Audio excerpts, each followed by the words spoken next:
কাঞ্চন পৌর বিএনপির গণসংযোগে গণজোয়ার, ভোটারদের ব্যাপক সাড়া।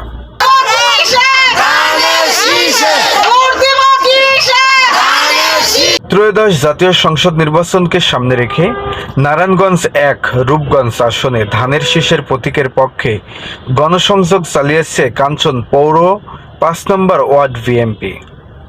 এ সময় ভোটারদের ব্যাপক সাড়া লক্ষ্য করা যায়।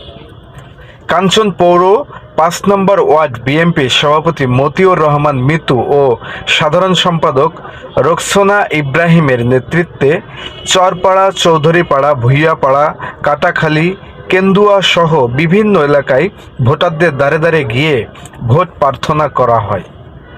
নেতাকর্মীরা ভোটারদের সঙ্গে কুশল বিনিময় করেন এবং ভোট কেন্দ্রে উপস্থিত হয়ে ভোট দেওয়ার আহ্বান জানান। গণসংযোগে পৌর বিএনপির ও অঙ্গ সংগঠনের শতাধিক নেতাকর্মী উপস্থিত ছিলেন।